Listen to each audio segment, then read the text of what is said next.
બાળક પર હોળી રમતી વખતે ચપ્પુથી હુમલો થયો. પોટલી મારવાના કારણે ચાકુ માર્યું. સિવિલ હોસ્પિટલમાં સારવાર ચાલુ. સુરતના પાંદેસરા વિસ્તારમાં હોળીના તહેવાર દરમિયાન એક ચોંકાવનારી ઘટના સામે આવી છે. 11 વર્ષનો બાળક હોળી રમતો હતો અને પોટલી મારી રહ્યો હતો ત્યારે સામેની વ્યક્તિએ ગુસ્સામાં આવીને તેના પર ચપ્પુ વડે હુમલો કર્યો. હુમલામાં બાળકને ગંભીર ઇજાઓ થઈ, જે બાદ તાત્કાલિક 108 એમ્બ્યુલન્સની મદદથી તેને સુરત સિવિલ હોસ્પિટલમાં ખસેડવામાં આવ્યો. હાલ બાળકની સારવાર ચાલુ છે અને તેની હાલત નાજુક હોવાનું જણાય છે.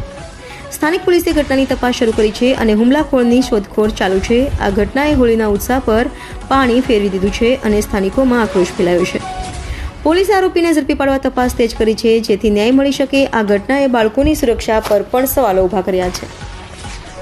अमरोली रोड जायम्बे नगर। क्या हुआ था?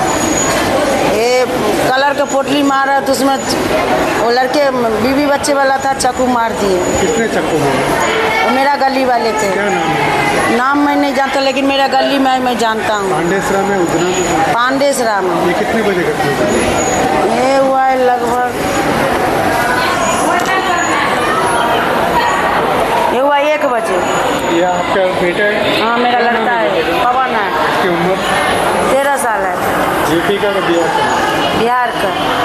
यहाँ कब लाए उसको? नहीं, अभी अभी एम्बुलेंस से आया। क्या हुआ? डॉक्टर ने क्या बोला? डॉक्टर अभी तक नहीं आ रहे हैं, बेहोश पड़ा है अभी। कहाँ पे कितने गाँव मारे चक्कू से? एक पर यहाँ पर इतना मारा है, सर पर यहाँ पर मारा है। डॉक्टर आए नहीं है? नहीं, डॉक्टर नहीं आए हैं। इतना सारा खून गया, मेरा बहू ने इसको कपड़ा उपड़ा सब निकाल दिए।